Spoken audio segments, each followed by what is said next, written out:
Hello, my name is Stephen Marsh. I'm the founder and creator of Pinkster Gin. And welcome to the Pinkster Gin virtual winter tasting. You should have received in your a pack like this, and in that you should have received 5 miniatures, 3 mixers, and so on. So the 5 miniatures are the triple juniper, which we're going to try first. Then we're going to move on to the Pinkster itself and do the winter serve of Pinkster. Then Pinkster Royale, the Pinkster Gimlet, and we're going to end with the Hedge Pig Wild Bullets and Quince. You should have also received 3 mixers: the Indian Tonic, which obviously we're going to try first, then the Fever Tree Aromatic Tonic, and the Ginger Ale. Plus, you should have had 3 of our gin jam cocktail sachets, of which more later, and a jar of our mini gin jam. It's absolutely delicious. We make it with the raspberries we've used to make Pinkster. It's 2.5%. Marvellous. Use it wherever you'd normally use jam. And you should have had a running order, and that will set out the glassware and the garnishes you need. Now, for glassware, just to recap on that, I think it's worth having wine glasses. I use lots of shot glasses, and if you're sharing this tasting pack, then you probably want some smaller glasses as well, and tumblers. And then for garnishes, very important to have an orange and some cloves, lime, and a peeler. But we're going to start with the triple juniper. But if you bring all that together, and ice, we need ice.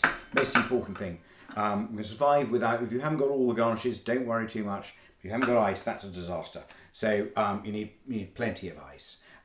Anyway, we're going to start this evening with the triple juniper.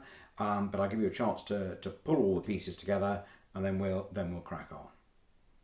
Now we're going to start with the triple juniper, and the reason we call it triple juniper is because we put 3 times as much juniper into it as normally goes into gin, and I'll tell you why we do that in a second. But first of all, let's get some liquor on our lips. I'm going to put a little bit in a shot glass, and what we're going to do is we're going to build up to a gin and tonic. So, having poured some, I'd then like you to take a sniff of it. Now, when you do that, you should get a hefty dose of juniper.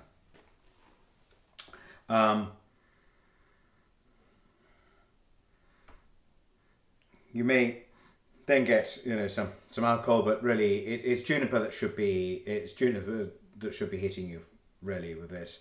Juniper is very, very predominant, to use the technical phrase. Then when you've done that, have a sip of it. Don't take a huge amount, but just enough to taste it.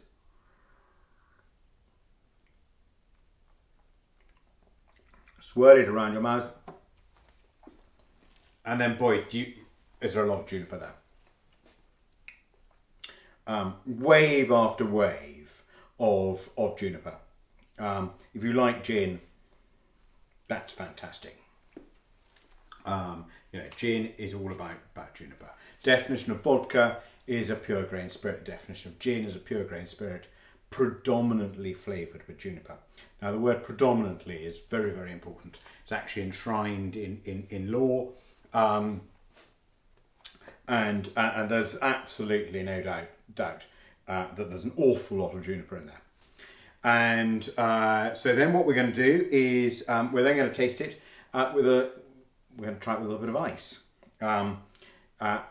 Some of you may be picking up some pepper notes too. Everybody's taste receptors are different. Everybody's ability to pick up flavours is slightly different. If you've got really good taste buds, you might be picking up some pepper notes in the tail. But actually, I hope most people will agree that there's a very pleasant mouthfeel to it.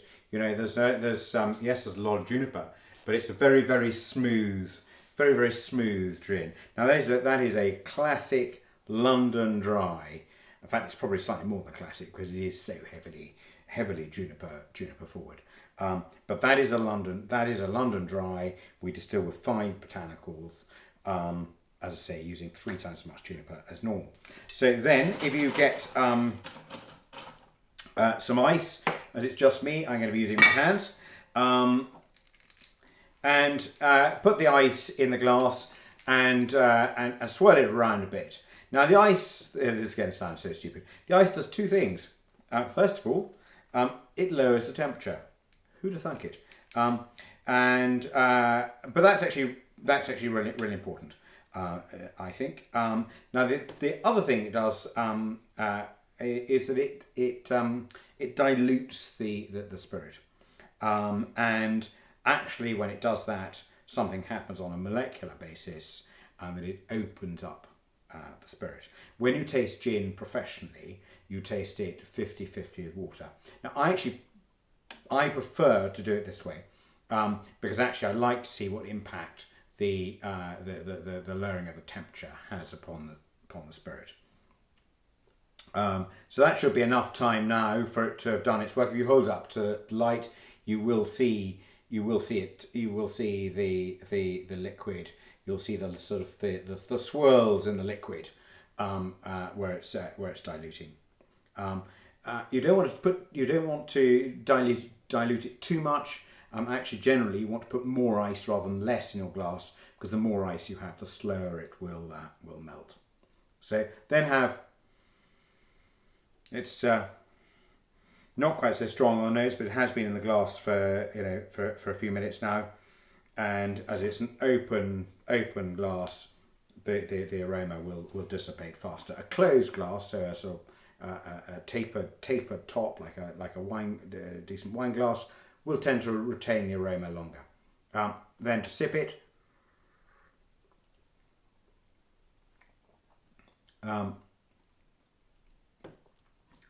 still huge hit of juniper.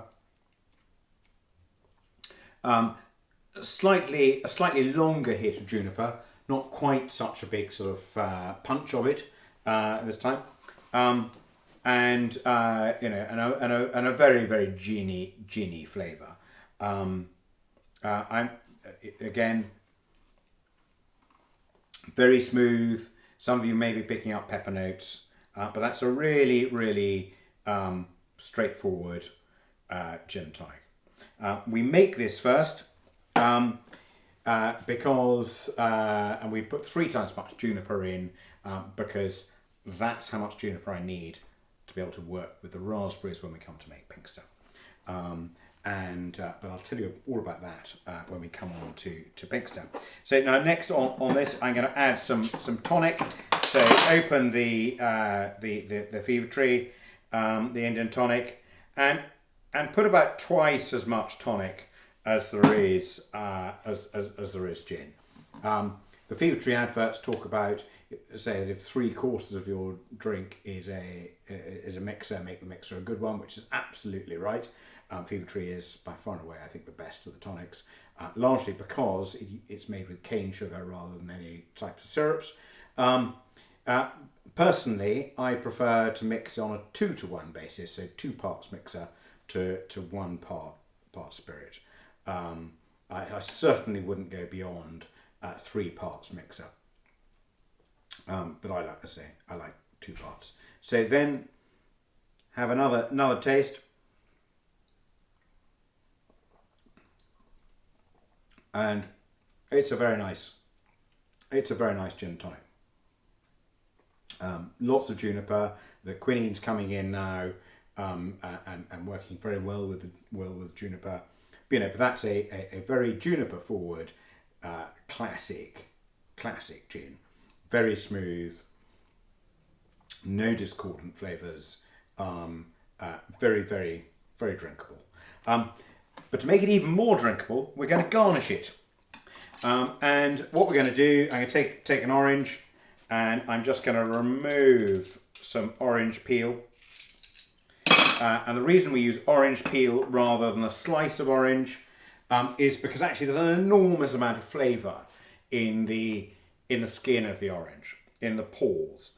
And then what we're going to do is we're just going to twist it, and by twisting it, what we're doing is we're bursting the pores. There's essential oils, orange essential oils are bursting out. They're spraying the edge of the glass. So then when you raise the glass to your lips, you should get an aroma of orange. Now the general rule is that something that gives an aroma has a much bigger impact upon your taste experience of a drink than something that is submerged. Now, so that's a lovely orange smell then when you raise the glass to your lips. And those essential oils have gone into the drink and added just an essence of orange to it. Really nice. I don't know, I'm biased because I make it, but I think that's really very good. I could drink quite a lot of it. I actually do drink quite a lot of it. I think it's that's a really good juniper forward classic London Dry gin, and the garnish absolutely works. The general rule, as I say, with garnishes is that a garnish on the surface is generally there to enhance the aroma. A garnish that's submerged, one or two exceptions, but a garnish that's submerged is generally there for the aesthetics. A slice of orange or a slice of lemon or lime that's been sitting in a dish in a bar in water is probably not going to add any flavour to the drink. It's going to look good, but it's not going to add any flavour. So I hope you've liked that. I think that's really good. Now we're going to move next on to to Pinkster itself. Now we're going to move on to the to Pinkster itself, which you should have, for which you're going to need the Pinkster, the aromatic tonic, some orange, a slice of orange, some cloves, and importantly some ice, and glassware.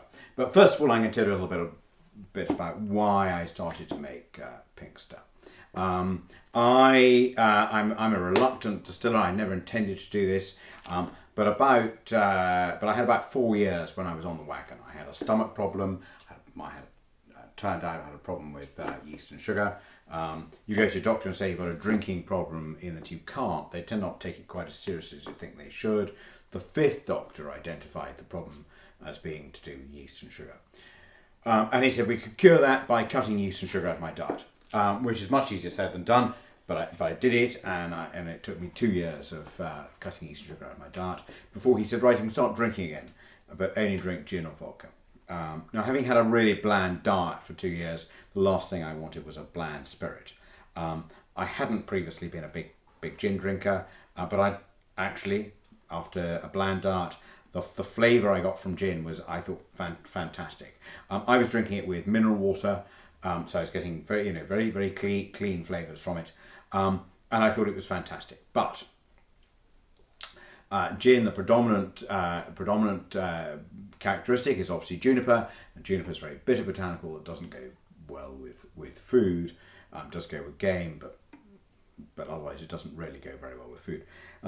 So I had always made fruit gins, and I tried every gin there was on the market. It's amazing to think now, but it wasn't that big a field at that stage, and I couldn't find anything that worked. I couldn't find any gin that I could drink with food. So I set out to make one. It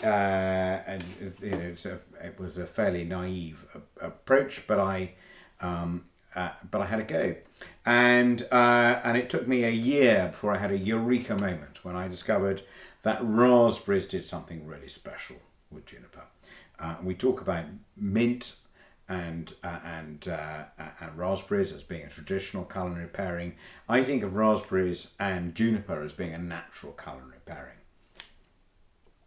And having established that, that raspberries and juniper worked well together, what the raspberries do is they take the edge off the juniper and sort of smooth the edges.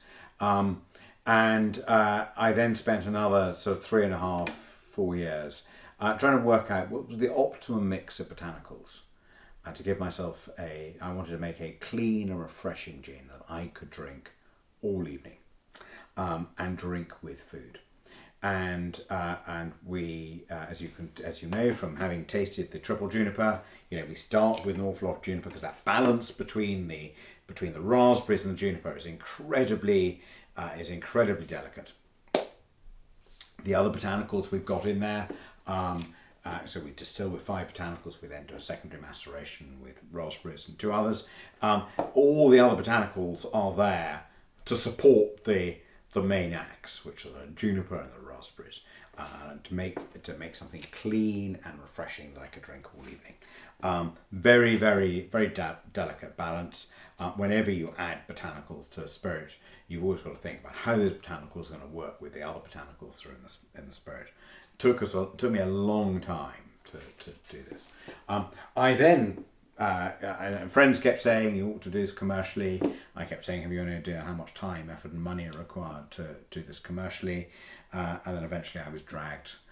Various friends dragged me kicking and screaming into the market back in 2013, and I've never really looked back.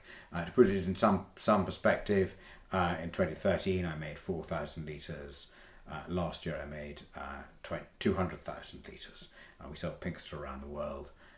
It's been a very, very successful gin.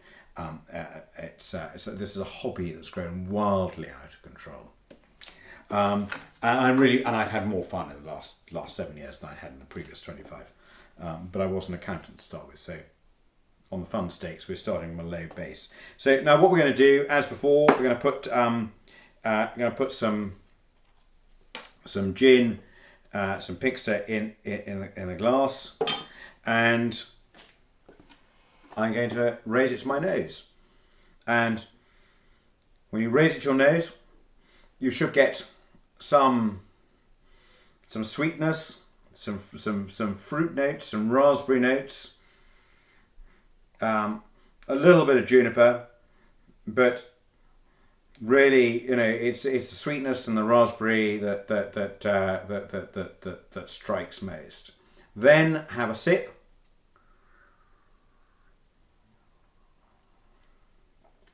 And again,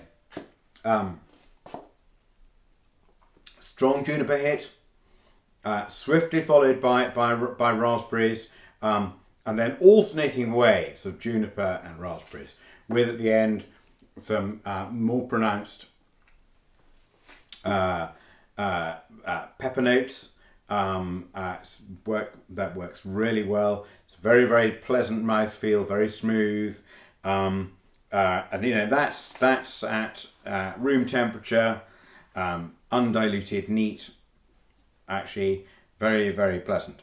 It's not how I made it to be drunk, but that is a good sipping gin. And if you can drink gin like that neat, then it's going to be quite good. So I think that works really well. Then the next thing we're going to do is we're going to put, as before, we're going to put some ice in the glass. It's going to obviously bring down the temperature, but also dilute it slightly. So as you swirl it round, you can see the ice diluting. And again, what happens when the ice dilutes? It opens up the flavors. And so then you have another taster. A much more mellow juniper hit. With raspberry waves. The juniper is predominant. That is the key characteristic of gin, and I think that works but I think it works really well. Again, I'm getting pepper notes at the end. Not everybody will get the pepper notes. Taste is a very subjective thing, but I think that works really well. Now we're gonna garnish it. We're gonna garnish it with the Fever Tree aromatic, and I'm just gonna put a dash in there. I don't want to overdo the aromatic. Now the aromatic tonic is very good. I mean, not only does it make the drink even pinker than it was to begin with, but I'm not particularly fussed actually about the colour. I'm really more interested in the flavour profile. It is the aromatics in the tonic. When you have a taste, they do work really well with the they work really well with the juniper and the raspberry, and I think that makes a really interesting drink. Now to garnish it, and this is where I think it really sort of, this is one of those examples where a garnish really elevates the drink. So I'm going to take a half slice, a small glass, a slice of orange, and I'm going to stud a couple of cloves into the orange, like so, and I'm going to just put that in the glass. Now, when I raise the glass to my lips, I get fantastic aroma, both of cloves and orange. Now, nothing says winter and Christmas and Yuletide better than orange and cloves. I think that's a really good combination. Fantastic heady aroma, and then I'm going to have a sip. Now, cloves in particular are one of those botanicals that give off their flavours very readily. So even though it's not in there, hasn't been in there for very long, I am getting some clove notes in the liquid. Very pleasant. Works incredibly well with both both Pinkster and with the aromatic tonic. I think it's a really good. Now we describe that as a winter serve. I think it works incredibly well.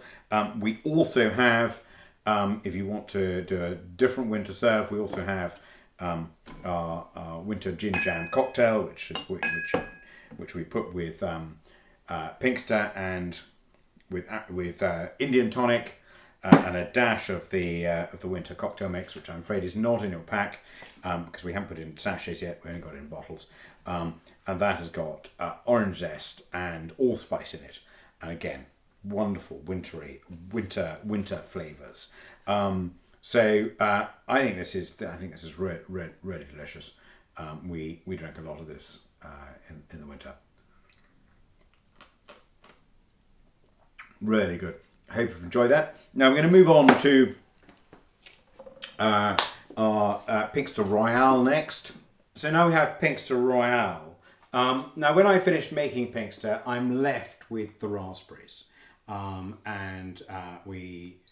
we do a secondary maceration, as I said earlier, with fresh raspberries and 2 other botanicals. Now those raspberries, they're picked in the morning, they're in our tanks in the afternoon. I'm not going to tell you how long they're there for. But when we finished, we drain the tanks and we're left with the raspberries. We put them in jars and sell them as boozy berries. I'm thinking you can have a jar of boozy berries in here somewhere. I do. So we put them in jars, sell them as boozy berries. They make a fantastic pudding ingredient. I love dipping them in chocolate. We sell them in farm shops and delis. They're absolutely great. But an awful lot of them we actually turn into to jam. So I'm going to close that a second because I think the light is probably off-putting. We turn into jam, and that's what you will have received a mini jar of. Absolutely delicious. 2.5% puts the tickle in your tea time and booze in your breakfast. These are 28%, so you treat them with a degree of caution. Very good for small children for long car journeys. Jam works really well. Use it wherever you would normally use jam. When we make the jam, we're then left with the liquid. As you can see, there's liquid in there. that the berries have been preserved in. Now that is a combination of gin and raspberry juice. When we take them out of the tanks, they're dry, we put them into 25 litre food grade plastic buckets, and we come in the next day and there's a liquid line around the bucket. And that, the raspberry has just released its contents. And that is a combination, as I say, of gin and raspberry juice. We leave them in that liquid until we're ready either to put them in jars for them boozy berries or turn them into jam. When we turn them into jam, we're left with that liquid. We kept being asked by bars in London if they could have more of the liquid the boozy berries were preserved in. And when we asked them what they were doing with it, they said they were putting it in Prosecco or Fizz. Personally, I think it absolutely transforms Prosecco. A dash in a glass of Prosecco, absolutely wonderful. But I also really like actually drinking it on the rocks. It's 24%. So that's what we're going to do here. So again, if you pour some into a glass and have a sniff it, it's intensely raspberry. I mean, it really is intensely raspberry. It sits on the raspberries. That's been sitting. The raspberries have been steeped in that for quite a long time. They've given over a lot of their flavour, a lot of their colour, and so you see it's much darker than Pinkster, but obviously they sit a lot longer than Pinkster does,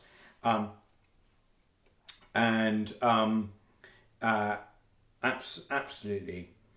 Really sort of intense raspberry notes on those. So then have a sip,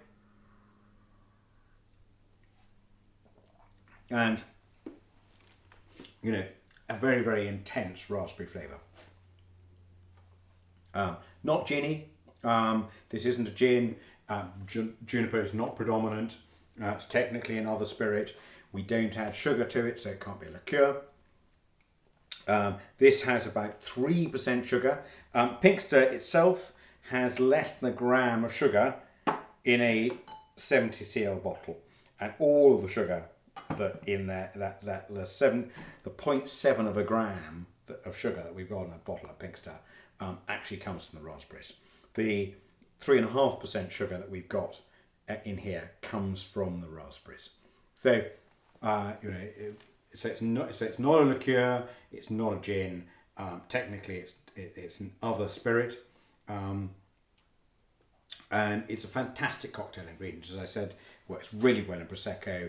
It's a really good cocktail ingredient. It's wherever you might use something like Chambord, or you want an intense raspberry flavour.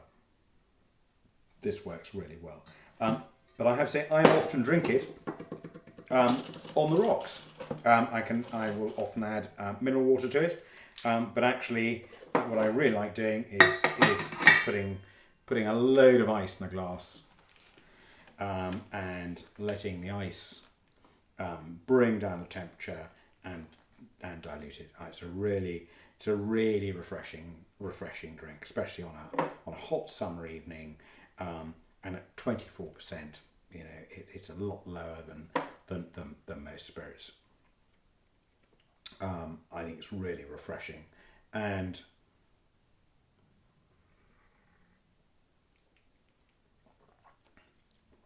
it's intensely raspberry. Really very good, and it's the intense raspberry notes that work so well with the pear notes of prosecco, as well. Right, it's absolutely great. Now, last summer, we were on this summer as well, but last summer we were asked by a national airline, I'm sure you can guess who, our flag carrier, and we were asked to produce an onboard cocktail serve, and we have for several years, when we run bars, we do a gin jam cocktail, which is where we take our gin jam, add a dash of lemon juice, mix it with Pinkster, and add tonic water to lengthen it. We decided that we could put that into a gin jam cocktail mix, which is basically our jam without pectin. We actually do add a little bit of pectin that WI don't approve. but we put a little bit of pectin into our gin jam to get it set. It's at 2.5%. You can't get it set unless you add some pectin.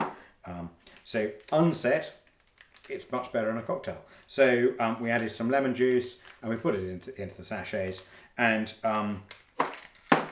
if I just show you what to do with that, so I'm going to go back to my glass of Pinkster. I'm going to put some Pinkster in, and I'm going to tear open the sachet. There's a little tear in one corner of the sachet, and if you squeeze some of the gin jam in there, I'm basically one of these sachets, 20 grams of jam. We'll do a gin and tonic. And then I've got some tonic, I'm going to top up with tonic, throw in a bit more ice,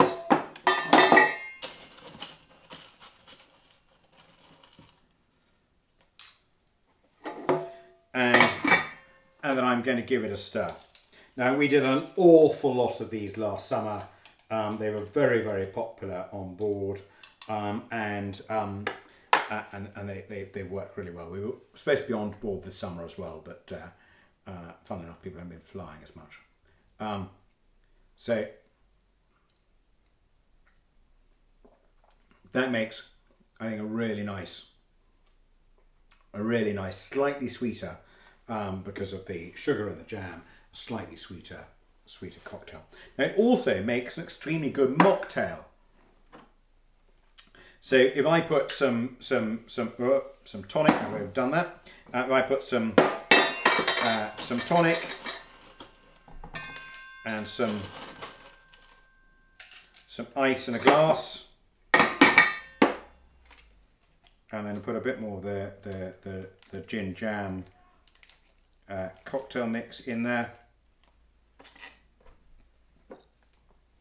and give it a stir. I've probably been a bit mean with the gin jam cocktail mix. And again, I can garnish it as I did with Pinkster. I do it with some spanked mint and a raspberry. Looks just like Pinkster and tonic, but actually makes a really good mocktail. So if you're unfortunate enough to not be able to drink, or you've got to drive, or for whatever reason, I think that works really well.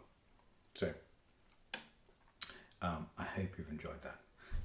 We'll move on next to the Pinkster gimlet. For that, you'll need a wine glass, you'll need ice, and you've got some mineral water as well. That's also a good thing. And we're going to garnish that with lime. Okay, so we're now going to try the gimlet. Now this is a Pinkster cocktail. What I'm going to do is I'm going to show you actually how to make it before we taste it. So you'll have a little one of these. I'm actually going to show you how simple this is to make, and how simple it is to make in larger quantities. First thing I'm going to do is actually put some ice. I'm going to try and half fill a wine glass with ice. We're doing martinis, etc., things like that. You generally want to put ice in your glass first of all, because you want the ice to bring the temperature of the actual glassware down as well. Now this is so simple to make. What I'm going to do is so I've got a what's known as a Boston shaker. It's a 2-part shaker as opposed to a 3-part shaker that's got a little lid. These are the easiest to use. These are what you'll see in most bars. I'm going to do 2 parts Pinkster. So there I'm going to do 50 ml of Pinkster. I'm going to do half a part, so 12.5 ml of Pinkster Royale. As I said earlier, makes an excellent cocktail ingredient. I've got some fresh lime, pure pour lime, and I'm going to use I'm going to use a 25 ml. Actually, I've only got 35 mls and 50 mls here, so I'm going to use the underneath of these pourers, which is 12.5 mls. So I'm going to put 2 of those in. Which is it's the equivalent of half a squeezed lime. I'm using that from Funkin because we get through quite a lot of it. So much easier. And then I've got some sugar syrup. Now I made the sugar syrup. You can buy it. Just easy to make. You know, it's sugar dissolved in boiled water. And I'm going to do again 1 part of that. So I'm going to do 25 ml of sugar syrup. So there's not many ingredients. That's 4 ingredients in a cocktail. I'm personally, for home cocktails, I don't like to have more than 4 ingredients. I like to keep it really simple. And I'm going to add a couple of things of ice into the cocktail mix, largely because actually I want them to help sort of bruise the contents. Then I'm going to put the lid on. A little bit of a tap on it to make sure it stays. I've learned from experience. And then I'm going to shake. I'm not going to start juggling. Can't do flair, but I can't catch completely Malco. But that works. Take that off. And then I'm just going to pour the whole thing into the wine glass. And I'm going to fill it almost to the top. And then actually what I'm going to do, I've got some mineral water. I'm just going to top up with a little bit of mineral water. And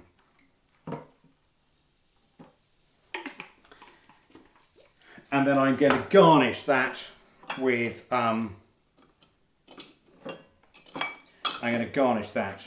a wedge of lime.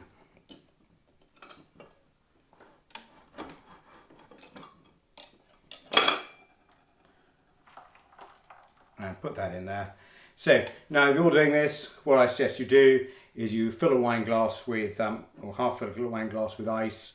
You pour the contents of that pre-batched gimlet into your glass, and then top up with mineral water and garnish with lime.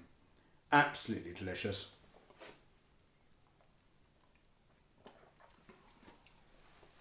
A really refreshing summer cocktail. So easy to make, and more importantly, so easy to make in bulk and pre-batch. So we're having parties, we will make quite a lot of this. We can then just pour it straight from the bottle. We tend to put about a glass fill. We can get through, we can get through a lot of it. It's very, very popular. Really refreshing in the summer. So I hope that you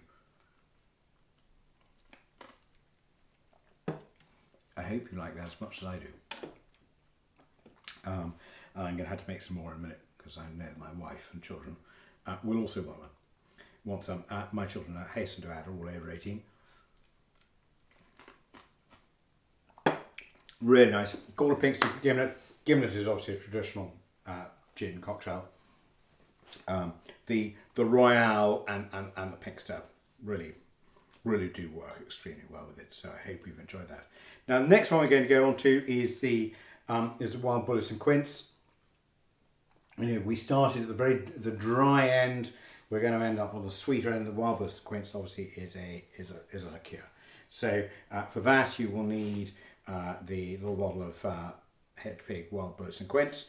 You're going to need some ice, a glass, and some orange.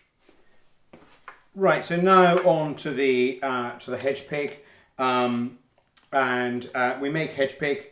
So the bottles, nice big chunky square bottles like that. These are liqueurs, as I said earlier. I've always made fruit gins, and it's very straightforward.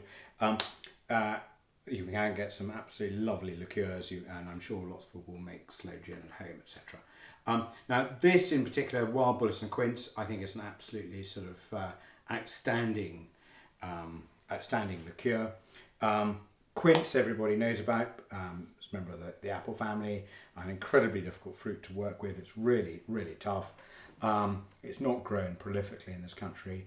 On the continent, particularly Spain and Portugal, they have membrillo, which is a quince paste, quince cheese, which they often have with cheese at the end of the meal.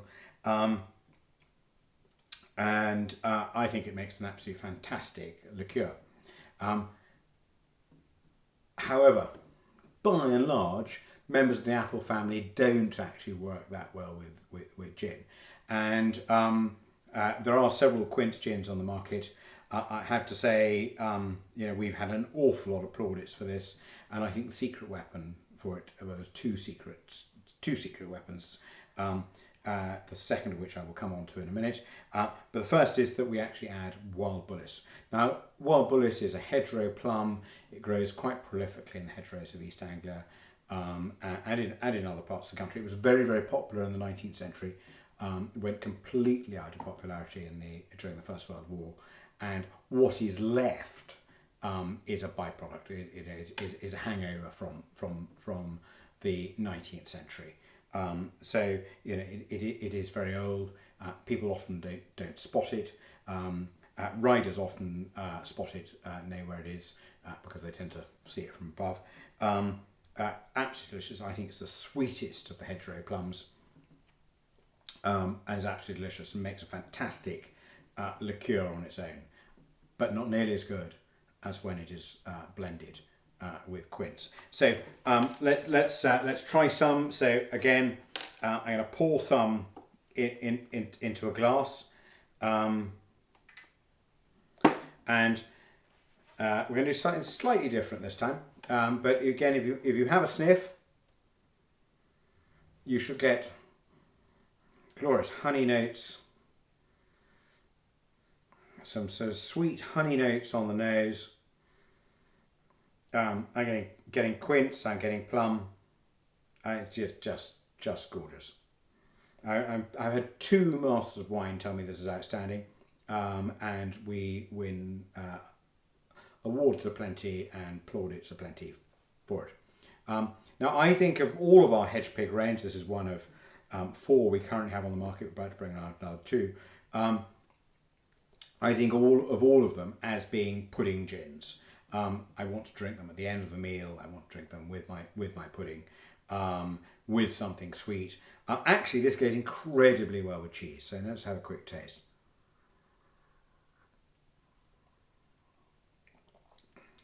On the tongue, again, delicious honey notes. We do put sugar in this. Again, we use cane sugar. We don't use. Although actually, to be fair, actually we probably use. We do use some East Anglian beet sugar, but most of it's cane sugar. But we don't use any syrups or anything. I'm getting lovely plum notes underlying quince. They really work well together. The quince and the wild bullace. It's actually a variety called shepherd's bullace, which is a yellow bullace. You can get a black bullace as well. And it's absolutely delicious, neat.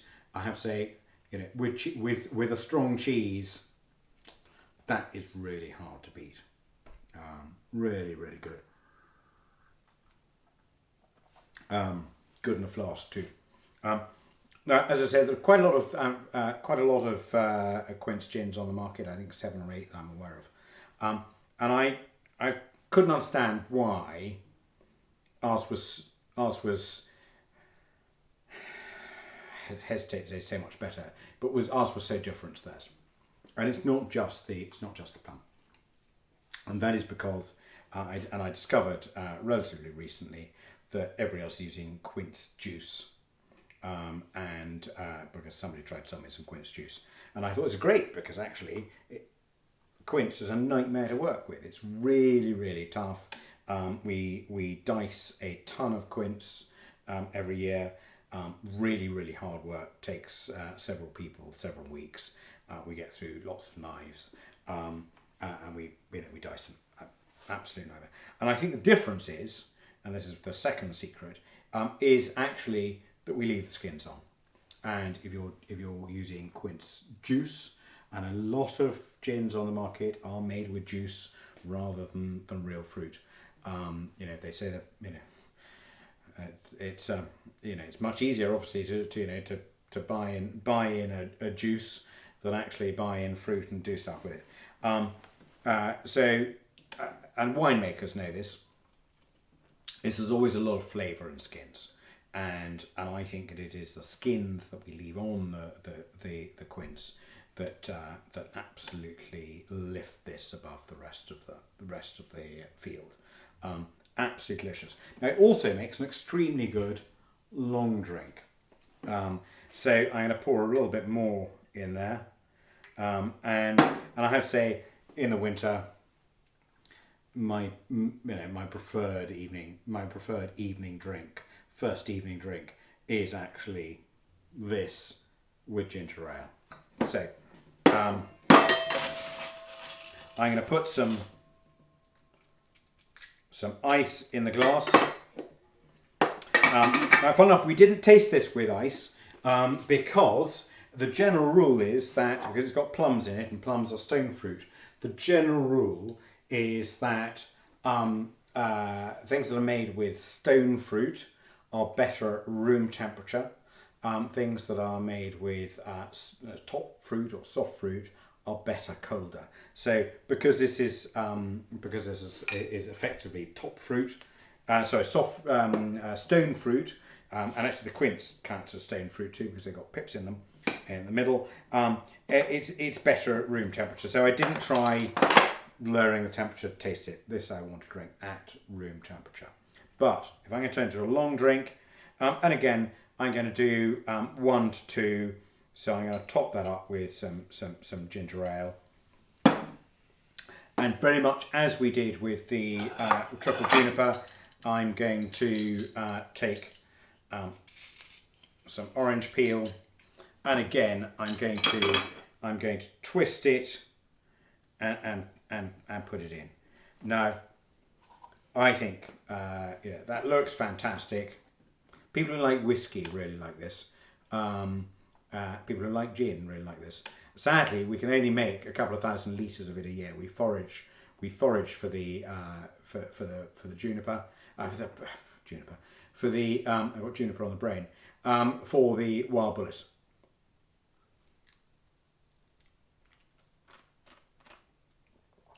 Works incredibly well with the ginger ale.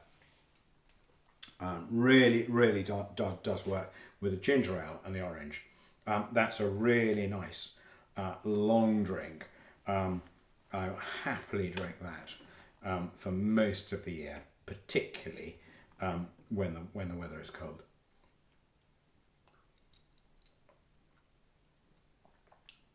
And I just wish I could make more of it. So I hope that you have enjoyed that. I hope that you've enjoyed all the things we tasted this evening. A couple of things I've just realised I didn't when I was talking about our gin jam cocktail mix. We actually have a winter version, which I have some here, which is our winter cocktail mix. It's exactly the same as the summer cocktail mix that you tried in the sachets. We have the summer mix and the winter mix in bottles as well, and the winter mix has allspice and orange zest in it as well. Works incredibly well. They also go fantastically well. The cocktail mixes work incredibly well on ice cream, so they're really quite versatile. We have a range of other hedge pig flavours. We do hedge pig tastings as well, and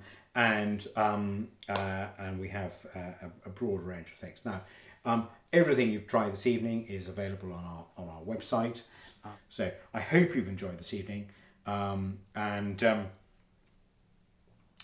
I hope that you like things enough to be able to buy some things, buy some of what you've tried, and to contribute to the charity. Thank you very much indeed.